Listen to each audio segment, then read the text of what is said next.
High বন্ধুরা, শুভরাত্রি।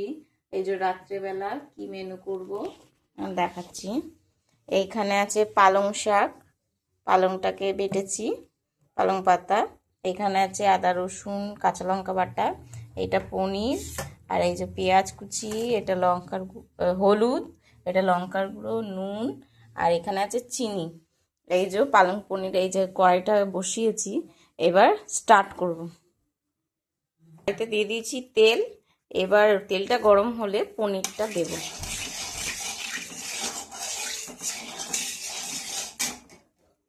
এই যে দেখতে পাচ্ছেন তেলটা গরম হয়ে গেছে, তো এবার পনিরটা দেব।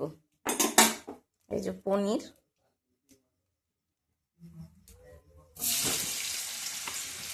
পনিরটা বেশি ভাজবো না, হালকা করে ভাজবো, বেশি ভাজলে হয়ে যাবে। জাস্ট একটু নাড়াচাড়া দিয়ে শর্টের মতন করে নেব। নুন তো আগেই দিয়েছিলাম, তার জন্য একটু সামান্য হলুদ দেবো। বেশি ভাজলে পনিরটা একটু শক্ত রবাটের মতন হয়ে যায় বলে হালকা ধরনের আমি ভাজবো। এই দেখুন হালকা ভাজা হয়ে গেছে, এবার তুলে নেব বাটিতে। এই যে এবার তুলবো বাটিতে।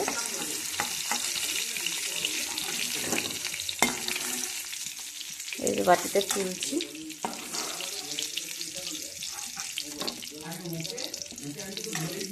আচ্ছা, হালকাই ভেজেছি, এটা গরমই তো আছে। এই তেজপাতা দিয়ে দিলাম, চিনি দেবো একটু সামান্য, যাতে পেঁয়াজটা ভাজলে লাল লাল হয়, তো টেস্টটাও বাড়ে তার জন্য। এই যে পেঁয়াজটা দিয়ে দিলাম।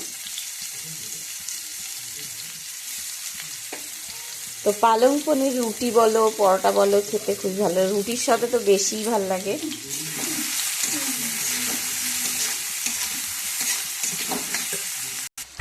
এই যে পেঁয়াজটা একটু ভাজা ভাজা হচ্ছে, আর একটু হবে, তারপরে মশলাগুলো দেব। তো অনেকটাই ভাজা ভাজা হয়ে গেছে, এবার মশলাগুলো দিয়ে দেবো। তো আজকে তো খুব ঠান্ডা পড়েছে, তো এই তো পৌষ মাস, তাই জন্য আর বাইরে তো বেরোনো যাচ্ছে না, এত ঠান্ডা অতিরিক্ত।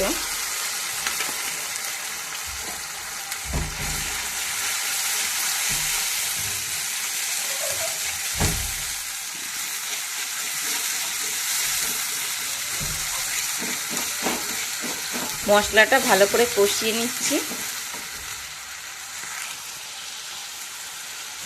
এই যে মশলাটা কাঁচা গন্ধ যাতে চলে যায়, তার জন্য ভালো করে কষিয়ে নিলাম। এবার দেব লঙ্কার গুঁড়ো পরিমাণ মতন, যেহেতু কাঁচা লঙ্কা দেওয়া আছে কমই দেব।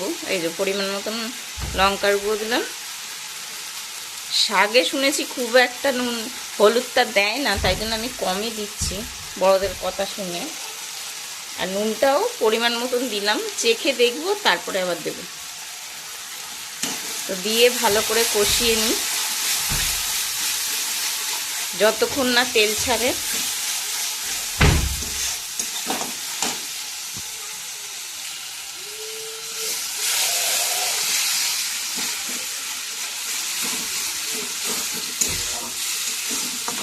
তো দেখতেই পাচ্ছেন কিরমভাবে মশলাটা তেল ছেড়েছে, তেল একদম হচ্ছে। তো এরপরে দিয়ে দেবো পালংটা, তারপরে দেবো পনিরটা। এই যে এবার পালংটা এই যে ঢেলে দেবো এর মধ্যে। এবার পালংটা তো খুব মানে ছেটে খুব, তাই জন্য আস্তে আস্তে করে নাড়বো।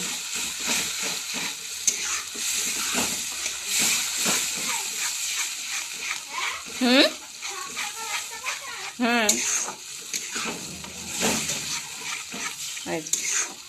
বেশ ভালো করে করে নিলাম। এই দেখুন ফুটছে কিরকমভাবে, আর কালারটাও সেই সবুজই এসছে। শুনি মা ঠাকুমাদের কাছে যে হলুদ দিলে নাকি শাকের একটা কোন গুণ নষ্ট হয়ে যায় না কি হয়, আমি জানি না সঠিক, কিন্তু তাও শুনি শাকে হলুদ দিতে নেই, তাও আমি হালকা দিলাম।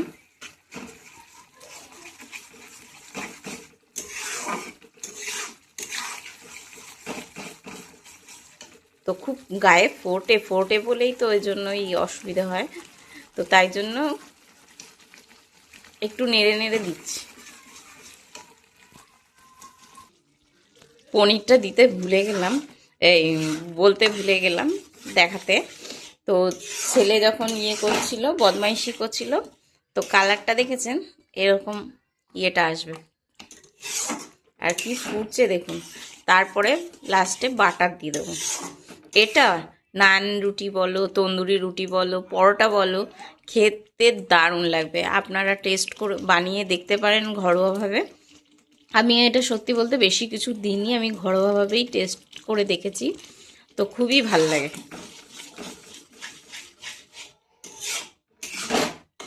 আশা করি আপনাদেরও খুব ভালো লাগবে। এই দেখুন কি ফুটছে, মানে সামনে যেতে ভয় লাগছে যদি গায়ে ছিটে যায়। এই দেখুন হয়েই গেছে, এবার নামিয়ে দেব। তেলটাও বেরিয়ে গেছে পালং পনিরের, ওই যে দেখতে পাচ্ছেন তেল বেরিয়ে গেছে, তার মানে এটা হয়ে গেছে রেডি। তো নামাবো। এই যে দেখতে পাচ্ছেন তেল বেরিয়ে গেছে পুরো পনিরটা থেকে।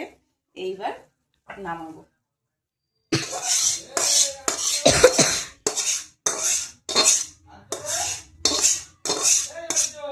কি বাটারটা দেব, তবে টেস্টটা আরো সুন্দর পেয়ে যাবে।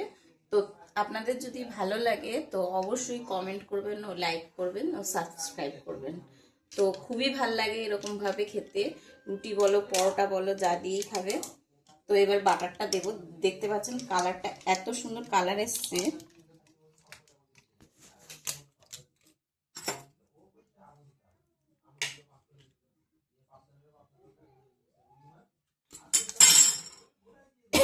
এই দেখুন